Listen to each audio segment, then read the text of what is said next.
The schoolhouse bell rang sharp and insistent across the dusty streets of St. Louis, Missouri, cutting through the humid August air of 1873. But 12-year-old Daniel Patterson wasn't the problem that made Miss Eleanor Hartley press her fingers to her temples in frustration.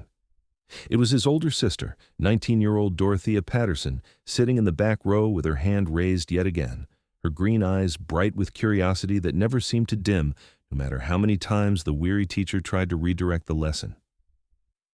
"Miss Patterson, we really must move on," Miss Hartley said, her voice tight with barely concealed irritation. "The other students need to complete their arithmetic."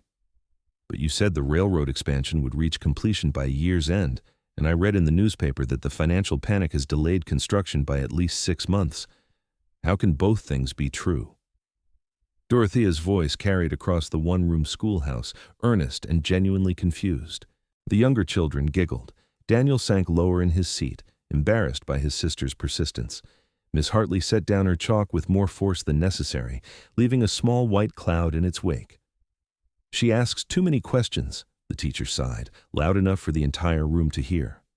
"Miss Patterson, your role here is to help your brother with his studies, not to challenge every single fact I present. Perhaps your time would be better spent learning skills more suited to a young woman of your station." Heat flooded Dorothea's cheeks, but before she could respond, the schoolhouse door swung open with enough force to rattle its hinges. Every head turned toward the massive figure filling the doorway, backlit by the afternoon sun streaming in behind him. The man had to duck to enter, his shoulders so broad they nearly brushed both sides of the frame. He wore buckskin pants and a dark shirt that stretched across a chest as solid as the oak beams overhead, his hair hanging past his shoulders in waves of deep brown that caught hints of auburn in the light. A thick beard covered his jaw, but his eyes were what held everyone's attention, a striking pale blue that swept across the room with the calm assessment of someone who'd survived alone in territories most men feared to enter. "Afternoon," he said, his voice a deep rumble that seemed to resonate from somewhere in his chest. "Name's Wyatt Thornton, looking for the teacher." Miss Hartley smoothed her skirts and hurried forward, suddenly flustered. "I'm Miss Hartley.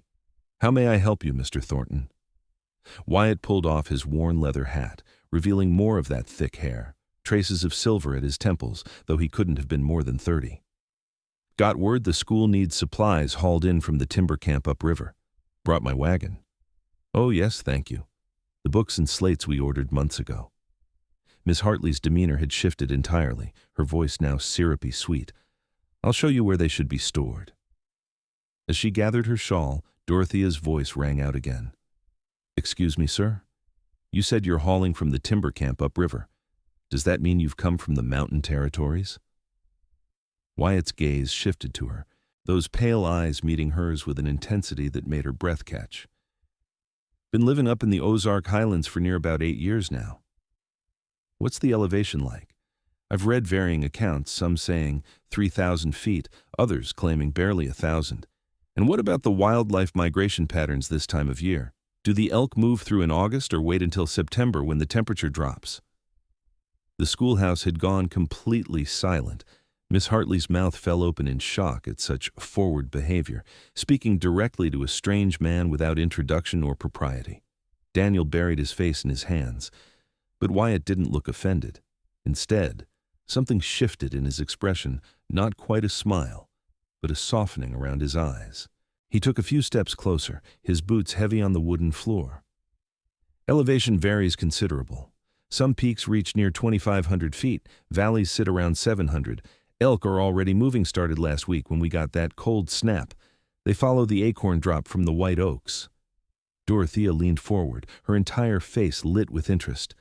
"So the migration is triggered by temperature change and food source simultaneously, not just one or the other. That makes so much more sense than what the natural history book claimed."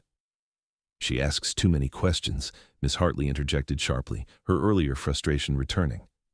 "Miss Patterson, mind your manners." Wyatt turned to look at the teacher, then back at Dorothea, studying her with that same careful assessment he'd given the room when he first entered.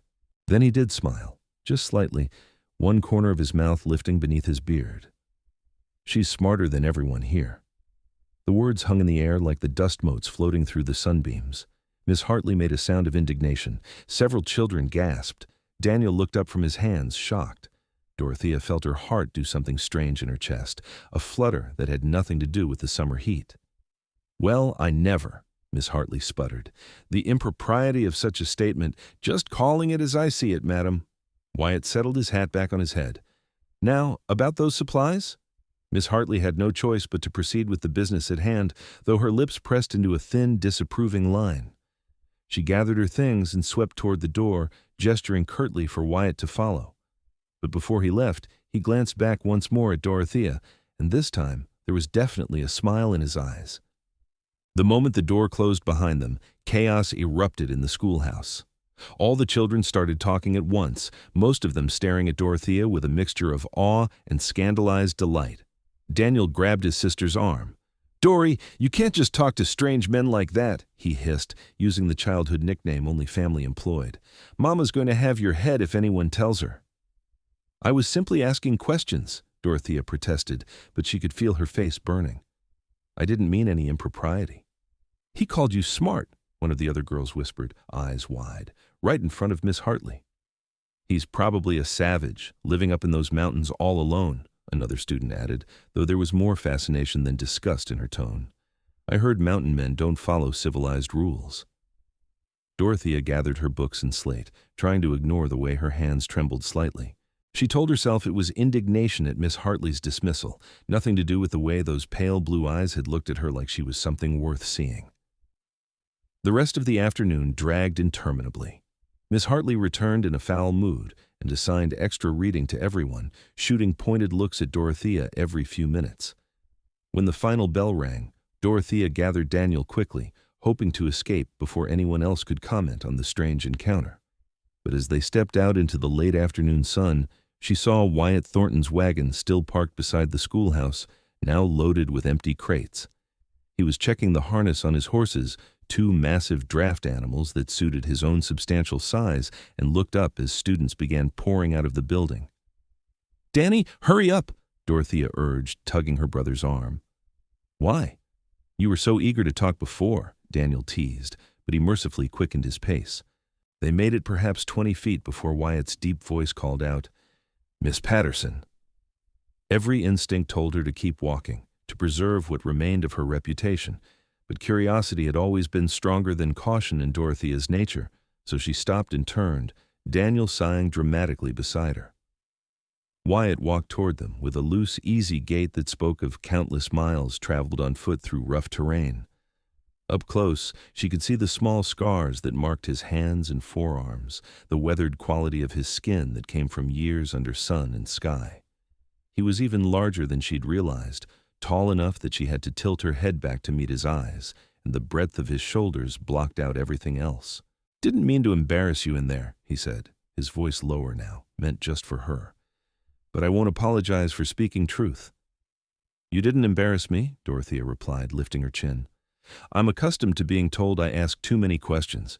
Usually it comes with the suggestion that I focus on needlework and meal preparation instead. Nothing wrong with needlework or cooking, but seems a waste to ignore a mind that wants to understand how the world works." He glanced at Daniel. "Your brother?" "Yes, sir. Daniel Patterson. I'm Dorothea." "Wyatt Thornton, though I said as much already." He nodded to Daniel. "Your sister causing you trouble at school?" Daniel's eyes went wide at being addressed directly. "Sometimes, sir. But she's teaching me to read better than Miss Hartley does, so I don't mind too much." Something in Wyatt's expression warmed at that. "Good man. Standing by your kin." He returned his attention to Dorothea. "I'll be in St. Louis another few days. Taking care of business. Wondered if you might answer some questions for me, since you seem to know plenty about these parts." It was so unexpected that Dorothea blinked, momentarily at a loss. "What kind of questions?" "Supply sources, mainly. I'm looking to set up better trade routes from the mountain camps to the city. Need to know which merchants are reliable, what prices are fair, that sort of thing. You strike me as someone who pays attention." "I do read the commercial reports in the newspaper," Dorothea admitted.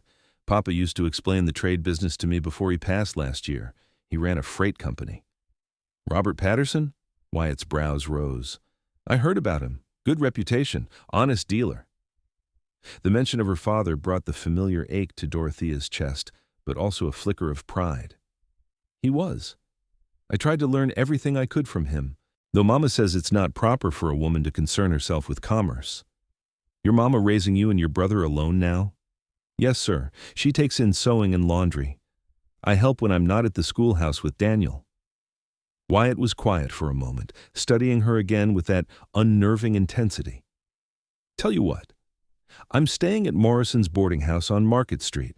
If you're willing, come by tomorrow afternoon and I'll pay you fair wage for consulting.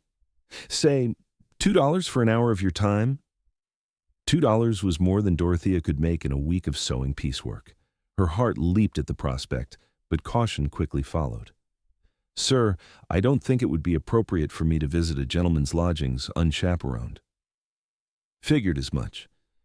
Morrison's got a sitting room downstairs, proper as church.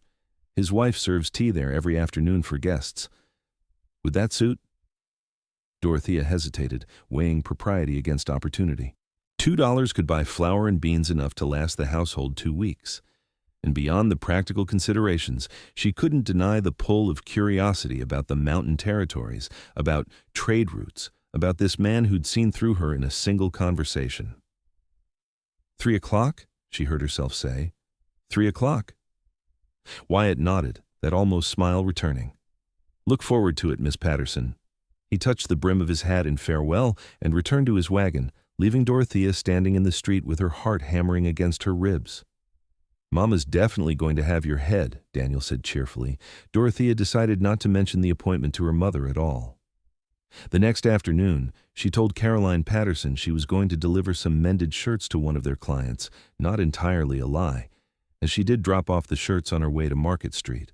She'd changed from her everyday cotton dress into the nicer blue calico she saved for church, then immediately worried that seemed too eager, then told herself she was being ridiculous. This was a business consultation, nothing more. Morrison's boarding house was a respectable establishment, 3 stories of whitewashed wood with a wide front porch where several older gentlemen sat smoking pipes. They watched with open curiosity as Dorothea climbed the steps and knocked on the door. Letix, Morrison answered, a plump woman with kind eyes and gray hair pinned in a neat bun. Help you, dear? I'm here to meet with Mr. Wyatt Thornton. He said you have a sitting room for guests? Yes, he mentioned you might call. Miss Patterson, isn't it? Come in, come in. She ushered Dorothea inside to a tidy parlor furnished with several chairs and a settee, lace curtains filtering the afternoon light. I'll fetch Mr. Thornton and bring tea. Will you take sugar? Just tea, thank you, madam. Mrs. Morrison disappeared up the stairs, and Dorothea perched on the edge of a chair, smoothing her skirts and trying to calm her nerves. She pulled a small notebook and pencil from her bag. She'd stayed up late the previous night, writing down everything she knew about St. Louis merchants and suppliers, organized by trade type and reliability. Heavy footsteps on the stairs announced Wyatt's arrival before he appeared in the doorway. He'd clearly made an effort at respectability. His hair was tied back, his beard trimmed neater than yesterday, and he wore a clean shirt tucked into dark trousers, though he still moved with that rangy, untamed quality that no amount of civilizing could completely mask. The shirt pulled tight across his chest and shoulders, the fabric straining against all that muscle. Miss Patterson, thank you for coming. He took the chair across from her rather than the one beside her, which she appreciated. I hope this didn't cause you any difficulty with your family. No more than usual, Dorothea said, offering a small smile. I brought notes if you'd like to start with specific questions. His eyebrows rose. You prepared notes? Well, yes. You said you wanted information about merchants and trade. I thought it would be more efficient to organize everything by category. Mrs. Morrison returned with a tea tray, setting it on the table between them before discreetly withdrawing to the kitchen, leaving the parlor door open for propriety's sake. Wyatt poured for both of them, his large hands surprisingly deft with the delicate china. All right then, he said, settling back in his chair. I'm listening. For the next hour, Dorothea walked him through everything she knew about St. Louis commerce. She explained which timber merchants paid fair prices, which ones tried to cheat mountain suppliers. She detailed the shipping schedules for riverboats heading north and south, the seasonal variations in demand for different goods, the impact of the recent financial panic on credit terms. She pulled out newspaper clippings she'd saved that listed current market prices for furs, timber, and minerals. Wyatt listened intently, occasionally asking questions that revealed a sharp mind beneath the mountain man exterior. He produced his own notebook and took careful notes in surprisingly neat handwriting. As they talked, Dorothea found herself relaxing, falling into the familiar pleasure of discussing topics that actually interested her rather than the mundane small talk that usually comprised her social interactions. "Your father taught you all this?" Wyatt asked eventually, refilling their teacups. "Most of it. The rest I learned from reading everything I could find. Papa used to take me to his office when I was younger, let me read through his ledgers and correspondence. He said I had a head for numbers and logistics." She paused, a familiar sadness tightening her throat. Mama was horrified. She said he was ruining my chances for a proper marriage by filling my head with unsuitable knowledge. "What do you say?" The direct question startled her. No one ever asked what she thought about her own education. "I say I'd rather have an unsuitable mind than an empty one." Wyatt's laugh was low and genuine, transforming his face entirely. "I figured as much. That's why you're still sitting in a schoolhouse at 19, isn't it? Can't bear the thought of not learning." "Daniel needs my help, and Mama can't afford a proper tutor. But yes, I read the advanced texts when Miss Hartley isn't looking.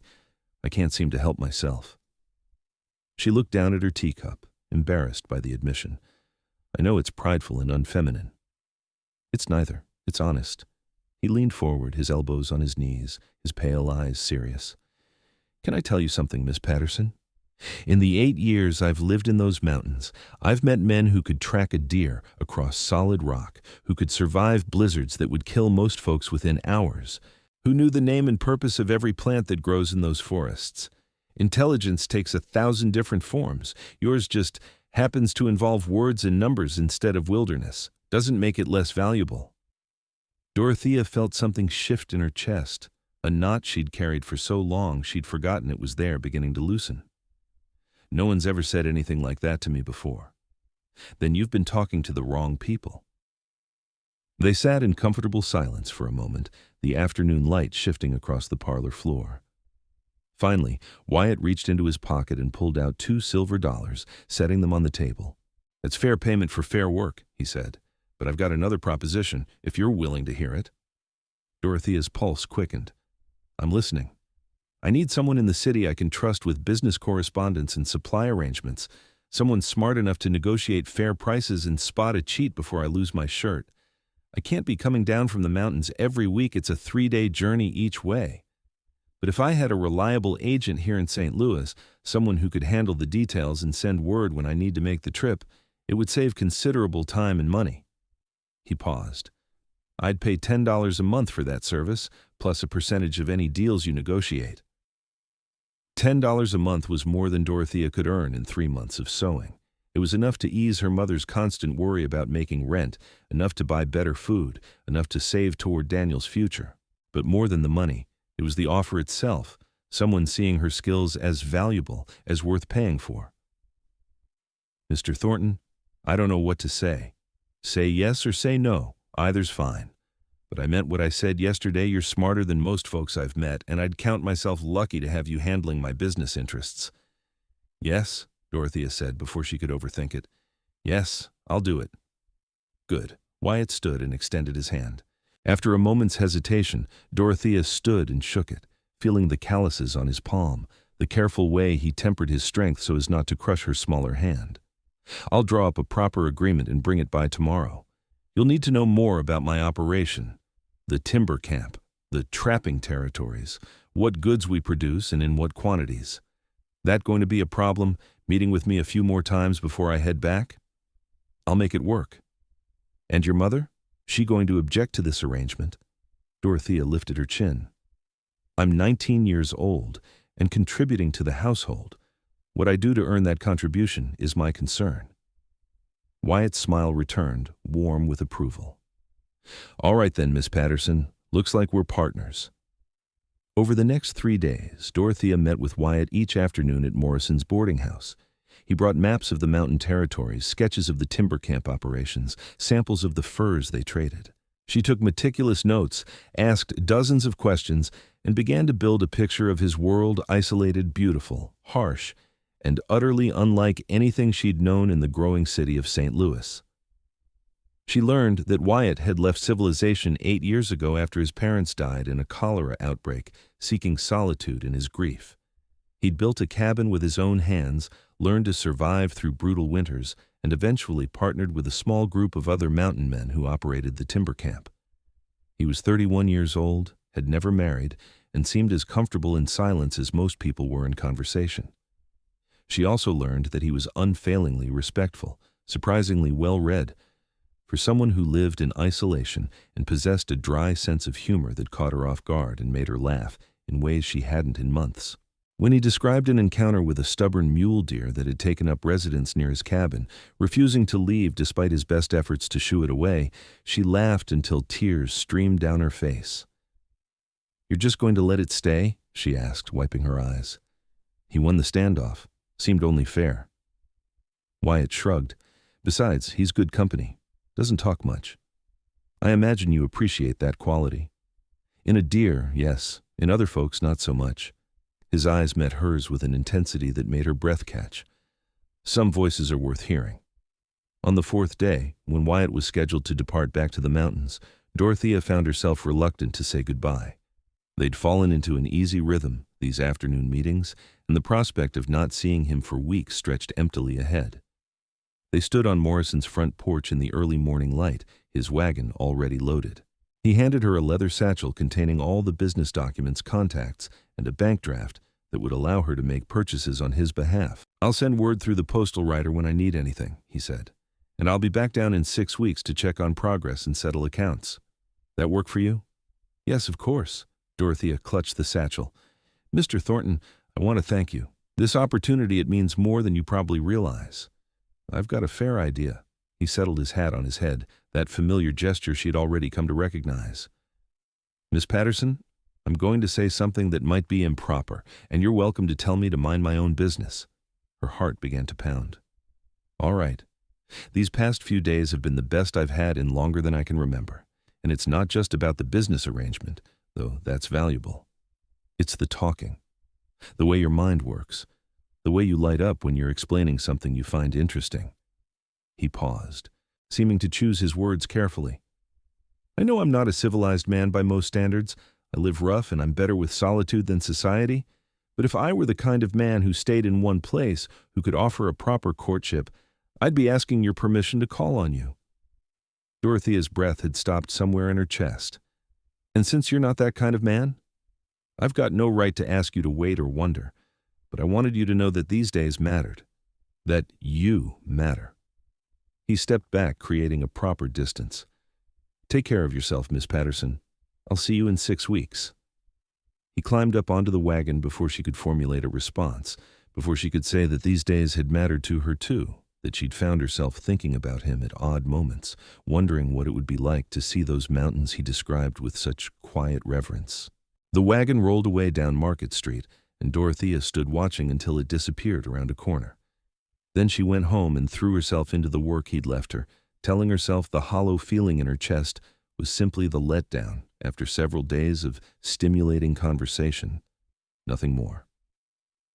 Caroline Patterson was bewildered when her daughter presented her with $5 silver that evening, payment for the first month's work. "Dorothea, where did this come from?" "I've taken a position as a business agent," Dorothea explained, keeping her voice matter-of-fact. "Handling correspondence and supply arrangements for a client. It's legitimate work, Mama, I promise." "What client? What kind of correspondence?" Caroline's face had taken on that pinched look that meant she was preparing to be scandalized. "A timber merchant from the mountain territories. He needs someone reliable in the city to handle his affairs. I'll be working from home, writing letters and negotiating with suppliers. It's perfectly respectable." Dorothea Marie Patterson, please tell me you haven't gotten yourself mixed up with some inappropriate situation. "It's business, Mama. The same kind of work Papa did, just on a smaller scale." Dorothea pressed the silver dollars into her mother's hand. "This will cover next month's rent and leave enough for supplies. Isn't that what matters?" Caroline looked at the money, then at her daughter, conflict warring across her face. Finally, she sighed. "Your father would have been proud. I just wish you'd been born a son so this wouldn't be such a peculiar situation." "If I'd been born a son, You'd have one more mouth to feed instead of income to ease the burden, Dorothea pointed out. Sometimes peculiar circumstances require peculiar solutions. Over the following weeks, Dorothea discovered she had a natural talent for the work. She negotiated prices with merchants who tried to take advantage of a woman, used her father's old connections to secure better credit terms, and built a network of reliable suppliers who could deliver quality goods on schedule.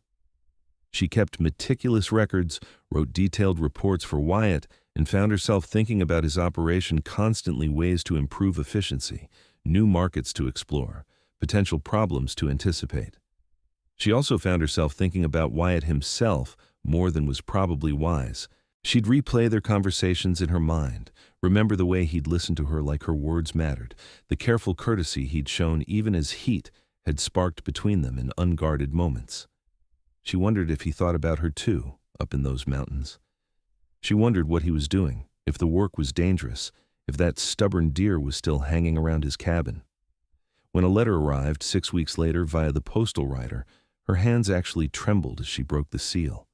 The letter was businesslike on the surface: questions about supply deliveries, requests for information about potential new customers, instructions for several purchases. But tucked at the end, in that neat handwriting that still surprised her, was a postscript. The aspens turned gold last week, and the whole mountainside looked like it was on fire with light. Wished you could see it. The deer's still here. Starting to think he's permanent. I'm starting to think I don't mind. Hope your brother's doing well in school and Miss Hartley hasn't driven you to distraction. I'll be down the first week of October to settle accounts and hear your full report. Looking forward to it more than is probably sensible. W. T. Dorothea read those words a dozen times, her heart doing complicated things in her chest. Then she sat down and wrote 2 letters, one professional, answering all his business questions with her usual thoroughness, and one personal, telling him about Daniel's progress, about the changing leaves in the city parks, about a book on natural history she'd found that discussed elk migration patterns and made her think of their first conversation. She sealed both letters together and sent them north with the postal rider, trying not to count the days until October. Wyatt arrived on a Tuesday afternoon, riding into St. Louis on horseback this time, rather than bringing the wagon. Dorothea was at the schoolhouse when she heard the commotion, outside children running to the windows, Miss Hartley making disapproving noises. She looked up from Daniel's arithmetic lesson to see Wyatt dismounting in the street, his movements fluid despite hours in the saddle. He'd been in her thoughts so constantly that seeing him in person felt surreal, like conjuring something imagined into reality. He was exactly as she remembered, massive and solid and utterly out of place among the tidy buildings and civilized bustle of the city. But when his eyes found hers through the schoolhouse window, when that slow smile spread across his face, everything else faded into background noise. Miss Hartley cleared her throat pointedly. "Miss Patterson, please control yourself." Dorothea realized she'd stood up without meaning to, her entire attention focused on the man outside. Heat flooded her cheeks, but she didn't sit back down. "Excuse me, Miss Hartley, I have business to attend to. School isn't dismissed for another hour. Then I'm sure you can manage Daniel's arithmetic without my assistance." Dorothea gathered her things with as much dignity as she could muster and walked toward the door, ignoring the whispers and giggles that followed her. She stepped outside into the October afternoon, the air crisp with the first real hint of autumn. Wyatt had been talking to some of the men gathered outside the mercantile, but he turned at her approach, and the warmth in his expression made her momentarily forget every rule of propriety she'd ever learned. "Miss Patterson." "Mr. Thornton." She stopped a respectable distance away, clutching her bag. "I received word you'd be arriving this week. I have all the accounts prepared for your review." "Excellent. But first, I've got something for you." He reached into his saddlebag and pulled out a package wrapped in oilcloth. "Open it later when you're home. It's nothing improper," he added quickly, seeming to register her hesitation. "Just something I thought you might like." Dorothea took the package, feeling its weight, the solid shape beneath the wrapping. "Thank you. That's very kind. Can we meet at Morrison's, same as before?" "Yes, of course. Give me an hour to get Daniel home and collect all the paperwork. Take your time. I'll be there." They stood looking at each other for a moment longer than necessary. and Dorothea was acutely aware of the curious eyes watching from every direction. She forced herself to step back, to offer a polite nod, to walk away at a measured pace rather than the run her heart demanded. But the package felt warm in her hands, and the smile wouldn't leave her face no matter how hard she tried. At home, she couldn't resist opening the package immediately despite Wyatt's instructions. Inside was a book, a beautiful, expensive volume on the natural history of the Ozark Mountains, filled with detailed illustrations of plants and animals, geological formations, and indigenous peoples' histories. The frontispiece read, "For Miss D. Patterson, who asks all the right questions. W. T." Dorothea pressed the book to her chest, overcome by the thoughtfulness of it, the care he must have taken to find something so perfectly suited to her interests. This was courting, she realized. It might not look like traditional courtship, with flowers and calling cards and chaperoned carriage rides. But this book, chosen specifically for her, acknowledging who she truly was rather than who society expected her to be, this meant more than a dozen conventional gestures. She changed into her best dress, the green one that brought out her eyes, then immediately felt foolish and changed back to the blue calico. Then she spent 10 minutes staring at her reflection, calling herself ridiculous, before finally just pinning her dark hair in a simple style and heading out the door with her ledgers and files. Wyatt was waiting in Morrison's parlor, freshly washed and wearing the same clean shirt he'd worn during their first meetings. He stood when she entered, and Mrs. Morrison bustled in with tea before discreetly withdrawing as had become her custom. "Thank you for the book," Dorothea said as soon as they were alone. "It's extraordinary. I've never seen such detailed illustrations." "Figured you'd appreciate it more than most." He settled into his chair. "Now, tell me everything. Your letters were thorough as always, but I want to hear it all from the beginning." For the next 2 hours, they went through every aspect of his business. Dorothea explained each transaction, showed him the improved terms she'd negotiated, outlined several new opportunities she'd identified. Wyatt listened intently, occasionally asking questions, more often nodding in approval. When she finished, he sat back and looked at her with something like wonder. "You've done more in 6 weeks than I managed in 2 years of coming down here myself," he said. "Profits are up near 30% already, and you've established relationships that would have taken me months to build." "I just applied basic principles of commerce and negotiation," Dorothea said, though she couldn't quite hide her pleasure at his praise. "And I had Papa's old contacts to work with. Don't minimize what you've accomplished. This is real skill, real talent." He leaned forward. "Dorothea, may I call you Dorothea?" Her heart stuttered at the use of her given name. "Yes. I need to be honest with you about something. When I offered you this position, it was partly for business reasons. You clearly had the intelligence and knowledge I needed. But it was also because I wanted an excuse to stay connected to you, to have a reason to write letters and plan visits." He held her gaze, his pale eyes serious. "These past 6 weeks, getting your letters, reading about your thoughts and your daily life, it's been the best part of my days. And I realize I've gone about this backward, starting with business and letting personal feelings grow from there. But I can't pretend anymore that this is purely professional for me." Dorothea's breath had gone shallow. "It's not purely professional for me either. Then I need to know if there's any possibility you'd consider a courtship. A real one, not just business meetings disguised as something else. I know I'm not what most women would want. I live too far from civilization. I'm rough around the edges. I'm better with silence than pretty words. But I care about you, Dorothea. I care about your mind and your spirit and the way you see the world. And if there's even a chance you might feel the same, I'd like permission to court you properly." Every practical consideration told Dorothea to be cautious. She barely knew this man. His life was impossibly different from hers. The challenges would be enormous, but when had she ever chosen caution over following her curiosity, over reaching for what she truly wanted? "Yes," she said, her voice steady despite the wild beating of her heart. "Yes, I'd like that very much." The smile that broke across Wyatt's face transformed him, and before she could think better of it, Dorothea stood and crossed the space between them. He rose to meet her, and for a moment they simply stood close, not quite touching, but near enough that she could feel the warmth of him, smell the cedar and wood smoke scent that clung to his clothes. "I should warn you," she said softly. "I'm going to ask you 1,000 questions about life in the mountains." "I'd be disappointed if you didn't." His hand came up slowly, giving her time to pull back, and brushed a strand of hair from her face. His fingers were gentle despite their size and strength. "And I should warn you I'm not good at this. The courting, the romance, I'll probably make mistakes. Then we'll figure it out together." He left his hand resting against her cheek for just a moment before stepping back, restoring proper distance. But the look in his eyes held promise, and Dorothea felt something settle in her chest, a certainty she'd never experienced before, a sense of rightness that defied logic. Over the next 3 days, Wyatt stayed in St. Louis, and they saw each other daily, always properly chaperoned, always respectable. He met Caroline Patterson, who was predictably wary but softened slightly when she saw how respectfully he treated her daughter.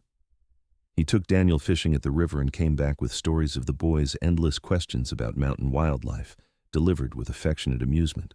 They walked through the city parks, Wyatt looking perpetually uncomfortable surrounded by so many people and buildings, Dorothea fascinated by his descriptions of mountain meadows and ancient forests. They attended a church social, where Wyatt endured the gossip and speculation with stoic patience, his attention always returning to Dorothea like she was true north on a compass. And they talked, about everything and nothing, about childhoods and losses, dreams and fears. Dorothea learned that Wyatt's parents had been teachers, that he'd grown up surrounded by books before tragedy drove him into the wilderness. He learned that her mother had never approved of her father's encouragement of Dorothea's education, that the conflict had created a rift between mother and daughter that still hadn't healed. On the evening before his departure, they sat on Morrison's front porch in the autumn darkness, the street quiet around them. Miss Morrison was inside but within earshot, propriety maintained if barely. "6 weeks until I can come back," Wyatt said, his voice rough. "It's going to feel like 6 years. You could stay longer." Even as she said it, Dorothea knew it was impossible. The mountain territories were his livelihood, his home. He couldn't abandon them. "Not this time. The timber camp needs me, and winter's coming. I've got to prepare the cabin, lay in supplies." He turned to look at her.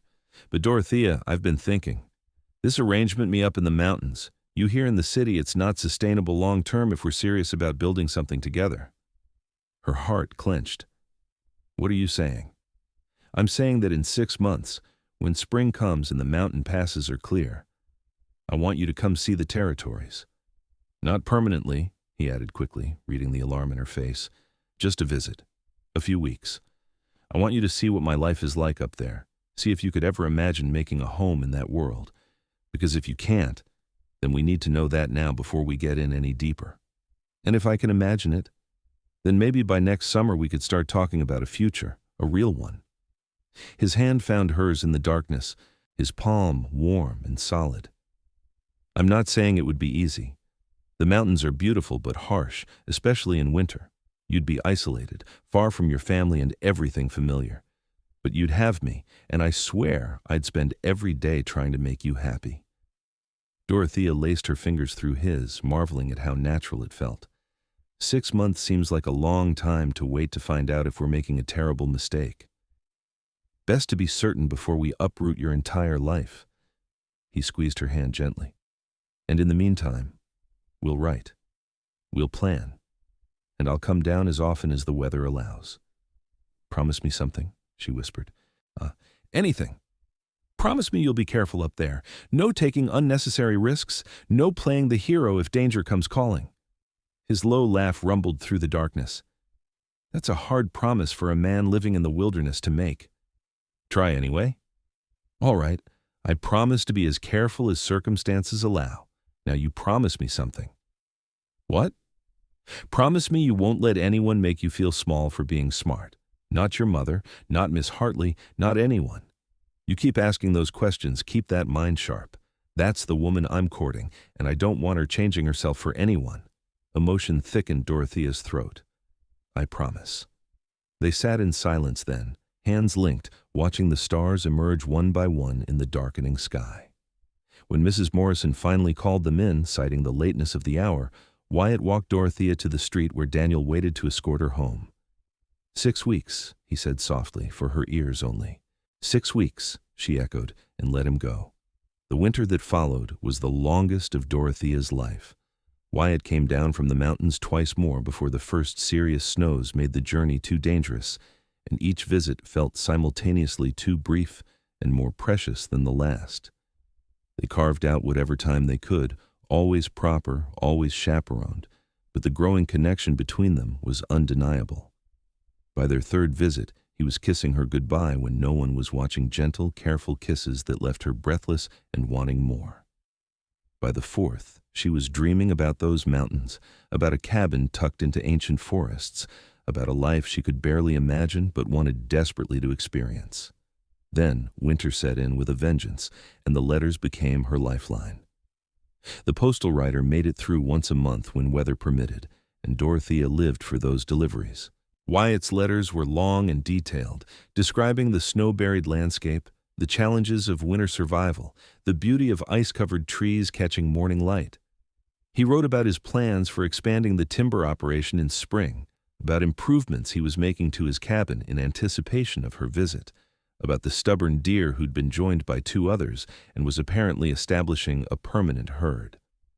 She wrote back with equal detail, telling him about Daniel's progress in school, about small victories in the business, about books she was reading and thoughts she was thinking. She told him things she'd never told anyone, her fears about not being good enough, her frustrations with the limitations placed on women, her dreams of a life where she could be fully herself without apology. And he responded with understanding that felt like coming home. Carolyn Patterson watched her daughter's growing attachment with mixed feelings. On one hand, Wyatt Thornton was clearly a good man who treated Dorothea with respect and admiration. On the other hand, he lived in the wilderness like a savage, and Carolyn couldn't imagine her educated city-bred daughter surviving in such conditions. "You're really considering moving to those mountains?" she asked one evening in February, when another letter had arrived and Dorothea couldn't hide the joy on her face. "I don't know yet, Mama. That's why I'm going to visit in the spring." Dorothea looked up from the letter. "I need to see what that life would be like. And if you love it? If you choose him over everything here? Then I'll have found where I belong." She reached for her mother's hand. "I know you don't understand, but Papa would have. He always said the worst thing in life was living small when you were meant for something bigger." Caroline's eyes filled with tears. "Your father also said the most important thing was following your heart, even when it scared you senseless." She squeezed Dorothea's hand. "I see how you light up when you talk about Wyatt, how alive you are when you're working on his business. I just worry, baby girl. Those mountains are so far away." "I know, but if it works out, you and Daniel could visit in summer. Wyatt's already talked about building a guest room onto the cabin." "He's that serious about you?" "He asked me to marry him, Mama, in his last letter." Dorothea's voice dropped to a whisper. "He said he wanted to court me properly first, wanted me to be absolutely certain before I gave my answer. But yes, he's that serious." Caroline pulled her daughter into her arms, holding her like she had when Dorothea was small. "Then I suppose I'd better start getting used to the idea of losing you to those mountains." "You're not losing me. I'm just finding a different version of myself." When the spring thaw finally came in late April, Dorothea was ready. She'd arranged for another seamstress to take over her mother's sewing clients for a month, ensuring Caroline would have income during her absence.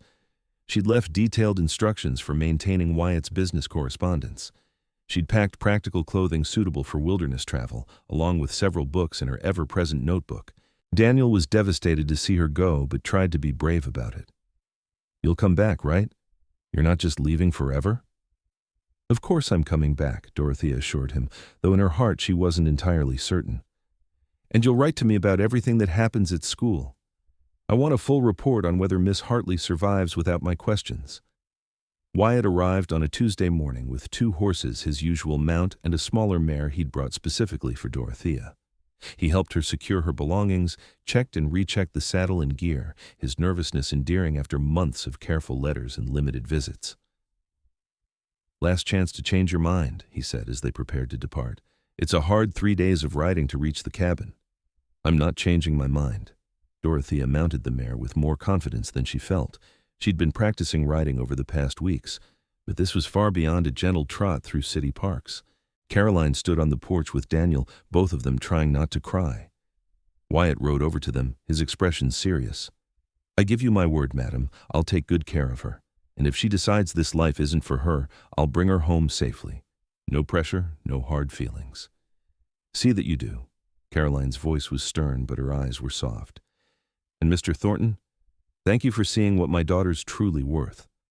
I consider myself the lucky one, madam." They rode out of St. Louis as the sun climbed higher, the city gradually giving way to open countryside. Wyatt kept the pace easy, frequently checking to make sure Dorothea was managing all right. She was sore within the first hour, but refused to complain, determined to prove she could handle the physical demands of his world. They talked as they rode, Wyatt pointing out landmarks and sharing stories of his travels through this territory. He'd planned their route carefully, with stops at homesteads where he had friends who could offer shelter and hospitality. That first night, they stayed with a farming family who clearly adored Wyatt and were thrilled to meet his intended bride. "About time someone civilized you," the farmer's wife teased over supper. "Though from what you've told us about Miss Patterson, sounds like she's got plenty of wild in her, too." "I wouldn't say wild," Dorothea protested, blushing. "Any woman willing to leave the city for a mountain man's cabin has got some wildness in her soul," the woman said with a knowing smile. "You'll do fine up there. Just don't let him get too set in his ways." The second day was harder, the terrain growing rougher as they moved into the foothills. Dorothea's muscles screamed in protest, but the landscape increasingly captivated her. The forests were different here, older, denser, filled with birdsong and the rustle of unseen creatures. Wyatt was clearly more at ease the farther they traveled from civilization, his entire bearing relaxing, a quiet joy suffusing his expression. "You're happiest out here," Dorothea observed as they stopped to water the horses at a crystal-clear stream. "This is who I am," Wyatt admitted. "I tried to fit into city life after my parents died, but it was like wearing clothes 3 sizes too small. Out here, I can breathe." He looked at her with concern. "That worries you?" "No, it makes me want to understand what you see in this place that I'm not seeing yet." He smiled and gestured to their surroundings. "Listen, really listen." Dorothea closed her eyes and let the sounds wash over her. Water over stones, wind through branches, the distant cry of a hawk, the chittering of squirrels. And beneath it all, a silence that was somehow fuller than any noise, a presence, an aliveness that had nothing to do with human activity. "It's like the land itself is breathing," she whispered. "Now you're starting to hear it." Wyatt's voice was warm with approval. "Come on. We'll make the cabin by tomorrow afternoon if we keep good time." That second night, they camped in the open, Wyatt building a fire with practiced ease and cooking a simple meal of salt pork and beans. He spread their bedrolls on opposite sides of the fire, propriety maintained even in the wilderness. Dorothea lay looking up at more stars than she'd ever seen, the Milky Way, a river of light across the black sky. "Wyatt? Thank you for bringing me here. Whatever happens, whatever I decide, thank you for sharing this with me." She heard him shift in his bedroll. "Dorothea, I need you to know something. If you decide this life isn't for you, if you want to go back to the city, I'll understand. I won't hold it against you or try to change your mind. Your happiness matters more to me than my own wants. And if I decide I want to stay, then I'll spend the rest of my life making sure you never regret that choice." They fell asleep to the crackle of the fire and the symphony of night sounds, and Dorothea dreamed of mountains touching the sky. The final day of travel took them higher into the Ozarks, the trail growing steeper and more challenging. But Wyatt was patient, guiding her through the difficult passages, pointing out landmarks she'd need to remember if she decided to make this her home. As afternoon wore on, his anticipation became palpable. "Just over this ridge," he said, and there was almost boyish excitement in his voice. They crested the rise, and Dorothea's breath caught. Below them lay a valley cupped between forested slopes, a stream cutting through its center catching the sunlight. And nestled against the tree line stood a cabin larger than she'd expected, built of solid logs with a stone chimney and a wide porch facing the water. "That's home," Wyatt said quietly. As they descended into the valley, Dorothea took in every detail. A small barn stood behind the cabin, smoke curling from the chimney indicating someone had been maintaining the fire. Gardens, still bare from winter but clearly tended, occupied a sunny patch near the stream. And grazing in the meadow were 3 deer, including one large buck who raised his head to watch their approach with no apparent fear. "Let me guess," Dorothea said, smiling. "The stubborn deer?" "The one and only," Wyatt grinned. "Told you he was permanent." They dismounted in front of the cabin, and a lean, weather-beaten man emerged from inside, his face breaking into a smile when he saw Wyatt. "About time you got back. Was beginning to think you'd decided city life suited you after all." "Not likely, Tom. Dorothea, this is Tom Becker, my nearest neighbor and the one who's been keeping the home fires burning while I was away." "Tom, Dorothea Patterson." "The famous Miss Patterson." Tom shook her hand with genuine warmth. "Wyatt's talked about you so much I feel like we've already met. Welcome to the mountains, madam." "Thank you. It's beautiful here." "Wait until you see inside. This fool spent the whole winter making improvements." Tom winked at Wyatt. Never seen a man so determined to impress a woman. Wyatt's ears reddened, but he gestured toward the cabin door. "Come on, I'll show you around." The interior took Dorothea's breath away.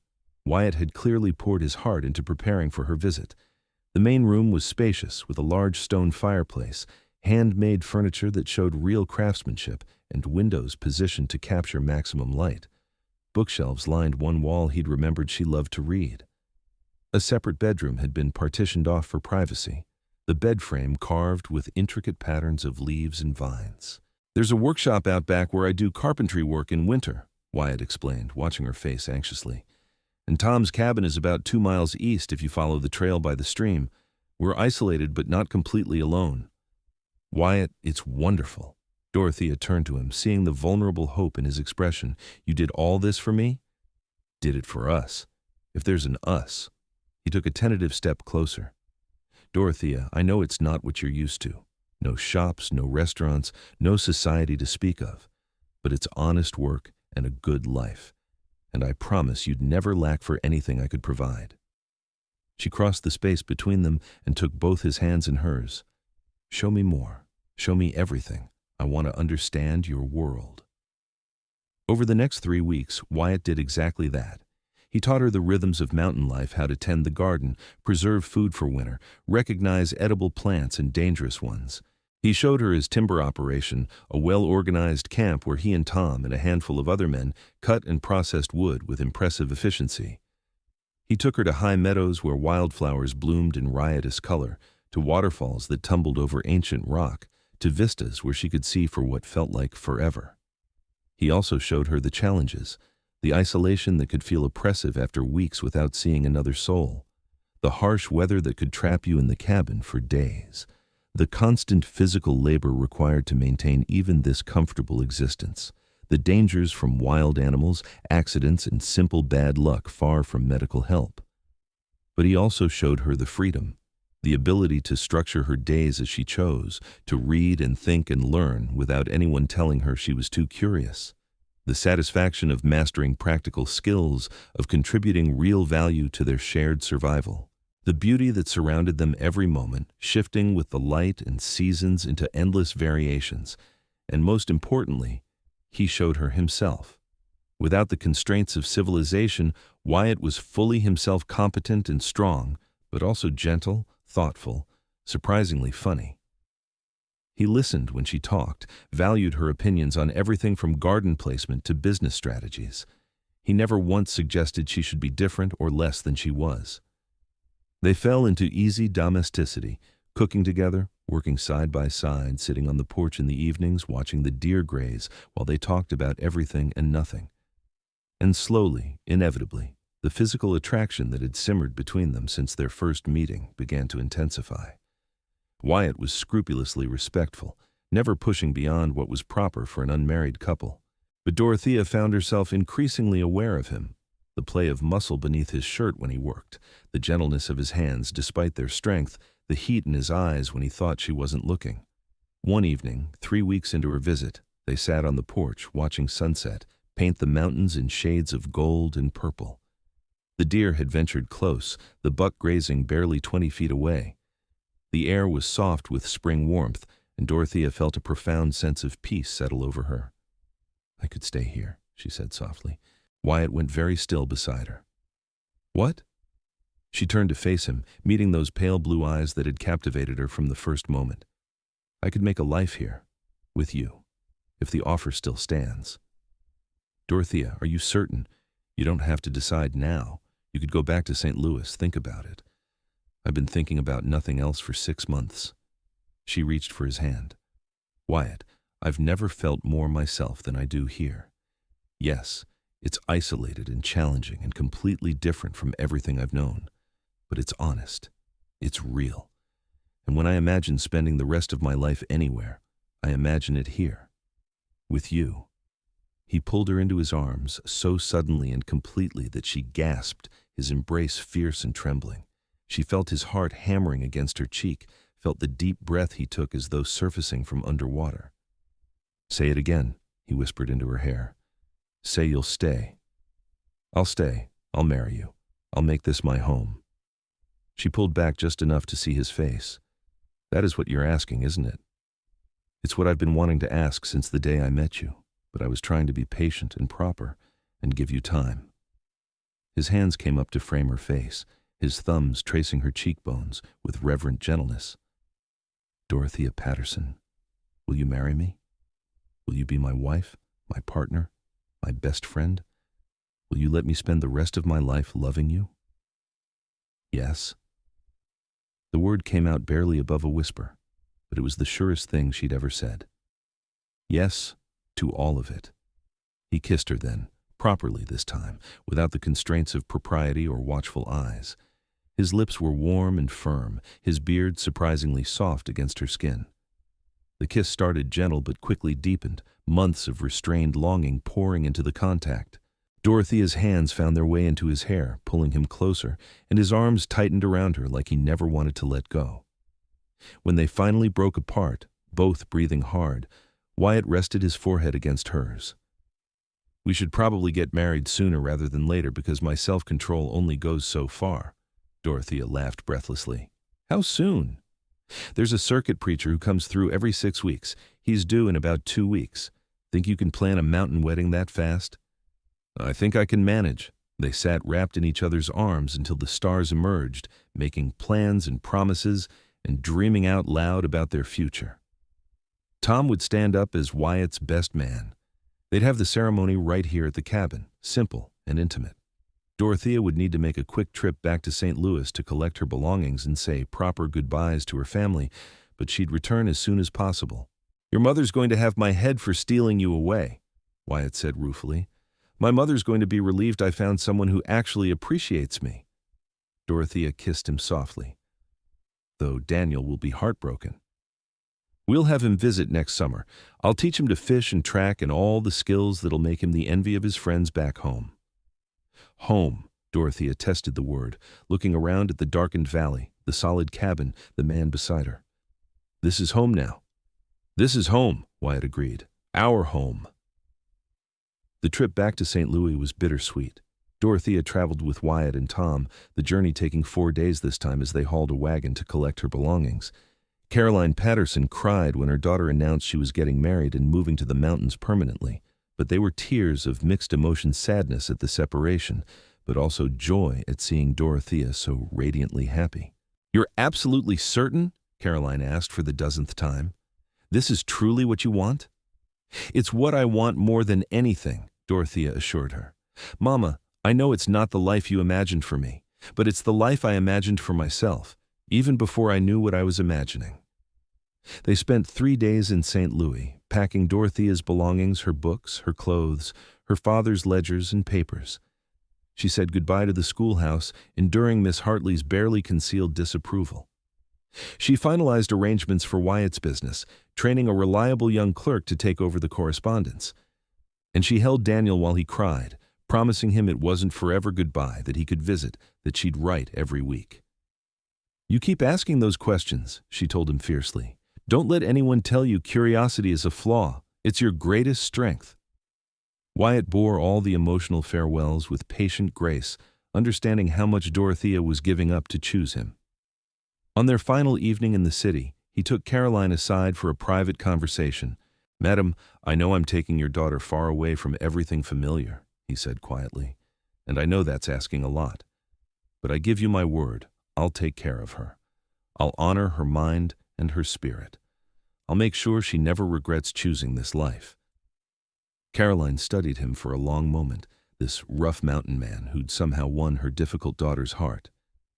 "Wyatt Thornton, I believe you. And I'll tell you what I told Dorothea, sometimes the bravest thing we can do is follow our hearts into unknown territory. You take care of each other." "Yes, madam, we will." They left St. Louis at dawn, the wagon heavy with Dorothea's possessions. She looked back once at the city that had been her whole world, then turned her face toward the mountains and didn't look back again. The circuit preacher arrived at the mountain settlement exactly when Tom predicted, a jovial man named Reverend Marcus who'd been riding these territories for 20 years. He agreed enthusiastically to perform the ceremony, delighted to officiate a mountain wedding. "Don't get many of these," he said cheerfully. "Most folks up here are already married or determined to stay bachelors. This is a real treat." The wedding took place on a perfect June morning in the meadow beside Wyatt's cabin. Dorothea wore a simple dress of cream-colored cotton she'd sewn herself, wildflowers woven into her dark hair. Wyatt wore clean clothes in nervous anticipation, his hair neatly tied back, his hands trembling slightly as he took his place beside the preacher. Tom stood up as best man, as promised. A handful of other mountain folk had traveled from neighboring valleys to attend rough men and women who'd carved lives from this wilderness and recognized kindred spirits. Even the stubborn deer watched from the edge of the meadow, a strangely appropriate witness. As Reverend Marcus led them through the simple ceremony, Dorothea felt the rightness of the moment settle into her bones. When Wyatt spoke his vows, his voice was rough with emotion, but absolutely steady. "I promise to love you, honor you, and respect your mind and spirit as much as I cherish your heart. I promise to be your partner in all things, to listen to your questions and help you find answers. I promise to build a life with you that lets both of us be fully ourselves." Dorothea's own vows came from equally deep places. "I promise to love you through all seasons, through isolation and challenge and the beautiful ordinary days. I promise to be your partner, your best friend, your home. I promise to keep asking questions and keep growing and keep choosing this life we're building together." When Reverend Marcus pronounced them married, Wyatt pulled her into his arms and kissed her soundly to the cheers and whistles of their small audience. Dorothea laughed against his mouth, happiness bubbling up like a spring. The celebration afterward was simple but joyful, a feast Tom and the other neighbors had helped prepare, fiddle music played by an old trapper who turned out to have surprising talent, dancing in the meadow as the afternoon wore into evening. Dorothea was passed from partner to partner, learning the mountain folk's simple but energetic dances, welcomed warmly into this community of outsiders and individualists. But her eyes kept returning to Wyatt, tall and solid and unmistakably hers now, and his gaze never left her for long, heat and promise building in those pale blue eyes. Finally, as darkness fell and stars emerged, Tom herded the guests away with knowing humor. "Time for you newlyweds to have some privacy. We'll clear out and give you peace." The cabin was quiet and intimate with just the two of them. Wyatt had lit candles throughout the main room, their gentle light casting everything in warm gold. He poured them each a glass of whiskey from a bottle Tom had gifted them, and they stood together, looking out at the night-draped valley. "Any regrets?" Wyatt asked softly. Dorothea set down her glass and turned to face him fully. "Not even one." He set his own glass aside and reached for her, pulling her close. "I love you. I loved you from the moment you started asking me about elk migration patterns in that schoolhouse. I love you too. I think I started falling the moment you said I was smarter than everyone there. I was right about that." She smiled against his chest, feeling his heart beating steady and strong. "Take me to bed, husband." The tenderness and passion of their wedding night was everything Dorothea had hoped for and more. Wyatt was gentle with her innocence, but gradually bolder as she responded with enthusiasm, their bodies learning each other with the same curiosity and attention they'd always brought to their conversations. They loved through the night with the windows open to mountain air, the sound of the stream providing quiet music. In the morning, Dorothea woke, wrapped in her husband's arms, sunlight streaming through the windows, and felt a contentment so profound it almost frightened her with its intensity. Wyatt stirred beside her, his eyes opening to find her watching him. "Morning, wife?" "Morning, husband?" He kissed her slowly, thoroughly, then pulled her tighter against him. "I keep thinking I'm going to wake up and find this was all a dream. If it's a dream, we're both having it." She traced patterns on his bare chest, marveling at the freedom to touch him openly now. "Wyatt, I need to tell you something." He tensed slightly. "What?" "I'm happier than I've ever been in my life, and it terrifies me a little. How much I love this, how much I love you." The tension left him in a rush. "That makes two of us." He rolled to pin her beneath him gently, his weight warm and welcome. "But we've got the rest of our lives to get used to it." They spent the first weeks of married life learning each other's rhythms, establishing their household routines. Dorothea threw herself into mastering the practical skills of mountain living gardening, preserving food, sewing and mending, managing their supplies. She discovered she had a talent for herb lore, cultivating medicinal plants and learning their uses from the few books Wyatt owned and from experimentation. She also continued managing Wyatt's business correspondence, writing letters to suppliers and customers, keeping meticulous records. The combination of physical and intellectual work satisfied her in ways she'd never experienced in the city. Wyatt, for his part, was endlessly patient with her learning process, never criticizing mistakes or suggesting she was inadequate. He taught her to shoot, to ride more proficiently, to read the signs of changing weather and approaching wildlife. He built her a desk by the window where she could write and read with good light. He carved her a set of bookshelves to hold her growing collection. And he loved her with a constancy that never wavered, whether they were working side by side or lying tangled together in the darkness, whether she was laughing or crying or driving him to distraction with her endless questions about everything.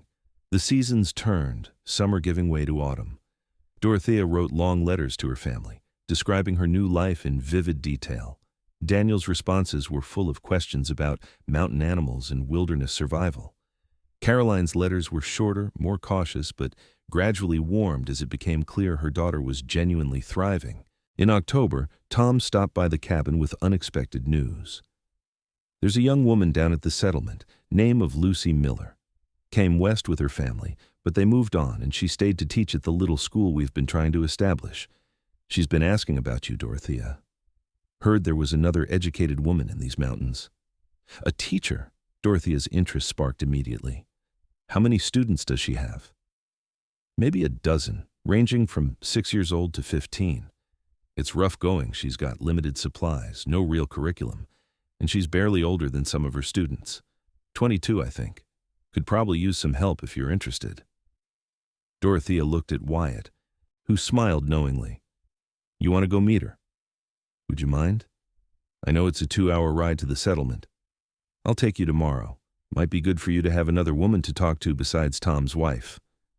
The next day, they rode to the small settlement that served as a central meeting point for the scattered mountain families. The school was a rough structure, barely more than a cabin, but inside, Dorothea found organized chaos children of various ages crowded onto benches, a young woman with auburn hair and spectacles trying to teach arithmetic while simultaneously helping a younger child with letter formation. Lucy Miller looked up as they entered, relief flooding her face. "You must be Dorothea Thornton. Tom said you might visit. Please tell me you know something about teaching because I'm drowning here." By the end of that first visit, Dorothea had helped Lucy establish a more effective system grouping students by ability rather than age, creating a schedule that allowed for individual attention, organizing the limited materials more efficiently. Lucy was grateful to the point of tears. "I came out here thinking I could make a difference, but I had no idea how hard it would be," she confessed over coffee, while the children took their midday break. "These mountain families need education for their children, but I'm so far over my head." "You're doing better than you think," Dorothea assured her. "You just need structure and support. What if I came one day a week to help? I could work with the older students on advanced subjects, give you time to focus on the younger ones." "You would do that, even though it's such a long ride?" "I'd be glad to." Dorothea realized as she said it that it was true. She'd missed this, the intellectual challenge of teaching, the satisfaction of helping minds develop and grow. Besides, it would give me an excuse to put my education to good use. Thus began a routine that would shape the rest of their lives. Every Wednesday, weather permitting, Dorothea rode to the settlement school and spent the day teaching. She brought books from her personal collection, developed lesson plans that challenged the older students, and discovered she had real talent for making complex subjects accessible to children with limited previous education. Wyatt supported this completely, even as it meant spending one day a week apart. "You're making a real difference," he told her after watching her return from the school one evening, exhausted but glowing with satisfaction. "Those children are lucky to have you. It feels good to use my mind this way again, to know I'm contributing to something beyond our household. You contribute plenty to our household, but I'm glad you found this." He pulled her into his lap where he sat on the porch. "My brilliant wife, teaching the next generation. Your father would be proud." As autumn deepened toward winter, Dorothea realized she was late for her monthly courses. At first, she attributed it to the physical demands of mountain life, the changes in her body from constant activity and different diet. But as weeks passed and certain symptoms became undeniable, she allowed herself to hope. She was hanging laundry one November morning when the wave of nausea hit so suddenly and powerfully that she barely made it to the side of the cabin before losing her breakfast. Wyatt, working in the nearby workshop, heard and came running. "Dorothea, you all right?" He found her leaning against the cabin wall, pale and shaking. "I think so." She accepted the water he brought from the well, rinsing her mouth. "Wyatt, I think I might be pregnant."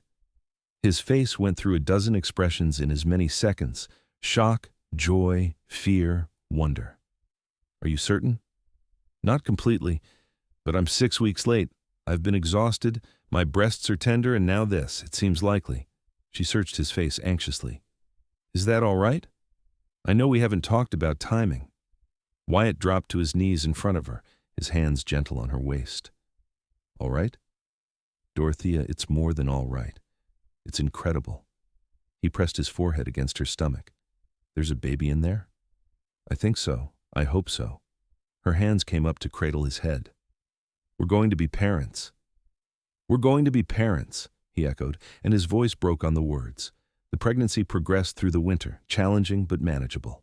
Dorothea continued teaching at the settlement school as long as she could, finally stopping in February when the ride became too uncomfortable. Lucy and several of the mountain women visited regularly, bringing advice and supplies and companionship that Dorothea desperately needed as her body changed and grew. Tom's wife, Martha, a practical woman who'd birthed 5 children of her own, took Dorothea under her wing. "First babies are always the hardest, but you're strong and healthy. You'll do fine." Wyatt hovered, protective and anxious in equal measure. He built a cradle from smooth pine, carved with the same intricate leaf patterns he'd used on their bed frame. He stocked extra supplies, arranged for Martha to stay with them when the time came, and generally drove Dorothea to distraction with his worry. "I'm not made of glass," she protested one evening in March, 8 months along and enormous. "Women have been having babies since the beginning of time. Not my baby, not my wife." He placed his hand on her swollen belly, feeling the strong kicks from within. "I just want you both safe." "We will be. But you have to trust that I know my own body." The labor started on a warm April morning, subtle at first, then rapidly intensifying. Martha arrived within an hour of Wyatt's summons, taking control of the situation with calm efficiency. She banished Wyatt from the bedroom despite his protests, setting him to boiling water and preparing supplies. The labor lasted 14 hours, brutal and exhausting. Dorothea clung to Martha's hands, to the sound of her calm voice, guiding her through each contraction. She could hear Wyatt pacing outside the door, could feel his worry like a physical presence. But when the final push came, and the baby emerged into Martha's capable hands, when that first cry split the air, everything else faded into insignificance. "It's a boy," Martha announced, placing the squalling infant on Dorothea's chest. "A big, healthy boy." Dorothea looked down at her son, red-faced and furious, with a shock of dark hair and lungs that promised a strong will. Love hit her like a physical force, so overwhelming she could barely breathe through it. Wyatt burst through the door as though he'd been waiting for permission to break it down. "Dorothea? The baby? Come meet your son." He approached slowly, his face a study in awe, and looked down at the tiny life they'd created together. His finger was bigger than the baby's hand, but when he offered it, those tiny fingers grasped tight. "He's perfect. Wyatt whispered. "He's absolutely perfect." He looked at Dorothea, his eyes bright with unshed tears. "And so are you. Thank you. Thank you for this gift." They named him Robert, after Dorothea's father, with William as a middle name for Wyatt's father. Robert William Thornton came into the world squalling and demanding and proceeded to turn their lives upside down in the best possible way. The early weeks were exhausting, sleepless nights, constant feedings, learning to interpret their son's different cries. But they navigated it together, Wyatt sharing the burden as much as biology allowed. He walked the floor with Robert for hours when the baby was fussy, changed diapers without complaint, and looked at his son with such naked adoration that Dorothea fell in love with him all over again. Daniel and Caroline made the journey to the mountains that summer, arriving when Robert was 3 months old. Caroline cried when she first held her grandson, and Daniel was immediately fascinated by the tiny human who shared his uncle's status. "He's so small," Daniel marveled, watching Robert sleep. "Was I ever that small?" "Smaller," Caroline assured him. "You were an absolute terror, never slept more than an hour at a time." She looked around the cabin, taking in the comfortable home Dorothea had made. "Baby girl, you've done well here. I was so worried, but you've built a real life." "We have," Dorothea agreed, watching Wyatt show Daniel around the property. "It's not the life you imagined for me, but it's the right one." The years that followed brought their share of challenges, harsh winters, illnesses, the constant work of survival in a remote location. But they also brought profound joys. Robert grew into a sturdy, curious boy who followed his father everywhere and peppered both parents with endless questions. When he was 4, his sister Anna arrived, dark-haired and green-eyed like her mother, with a quiet intensity that would serve her well in the mountains. Dorothea continued teaching at the settlement school, bringing first Robert and then Anna with her once they were old enough. Lucy had married Tom's youngest brother, and together they'd expanded the school, building a larger structure that served as both educational center and community gathering place. Dorothea's contributions were valued and respected, her intelligence celebrated rather than dismissed. Wyatt's business thrived under their joint management, growing into a successful operation that provided comfortable living for their family and employment for several other mountain families. The timber camp expanded, trade routes became more efficient, and Wyatt's reputation for fair dealing brought customers from as far as Kansas City. Daniel visited every summer, bringing news from St. Louis and stories of his own life. He'd become a teacher himself, much to Caroline's delight, and credited Dorothea's encouragement with giving him the courage to pursue an intellectual career. Caroline made the journey less frequently as she aged, but maintained regular correspondence, her letters growing warmer and more accepting over time. On their 10th anniversary, Wyatt and Dorothea stood on their cabin porch, watching the sun set over the mountains, their children playing in the meadow below. Robert, now 9, was trying to teach 6-year-old Anna how to skip stones in the stream. The stubborn deer, now ancient and grizzled, still grazed nearby, a constant presence throughout the years. "Do you ever miss it?" Wyatt asked quietly.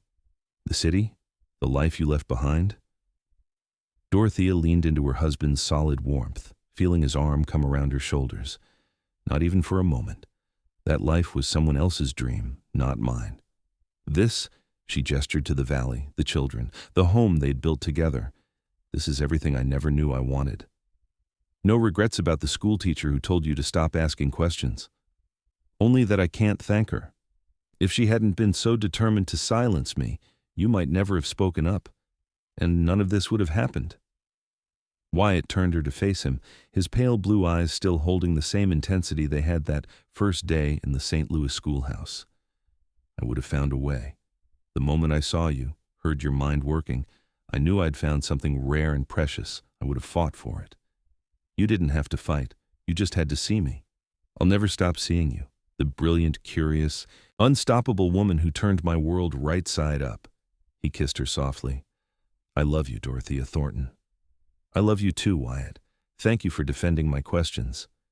Thank you for asking them. For being exactly who you are, always." They stood together as the light faded from gold to purple to star-scattered black, comfortable in the silence that came from years of partnership and deep knowing. In the meadow, Robert's laughter rang out as he finally managed to teach Anna the proper wrist flick for skipping stones. The stream sang its constant song, and somewhere in the forest, an owl began its evening hunt. This was home. This was family. This was the life Dorothea Patterson Thornton had built from curiosity and courage, from asking too many questions and being loved for it rather than despite it. And as Wyatt pulled her closer against the cooling night air, as their children's voices drifted up from the meadow, as the mountains stood eternal watch around their valley, Dorothea knew with absolute certainty that she'd found where she belonged.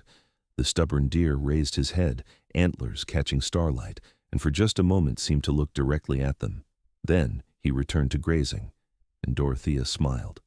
Even the deer had found his home here, against all odds and expectations. Sometimes the most unlikely places turned out to be exactly where you needed to be.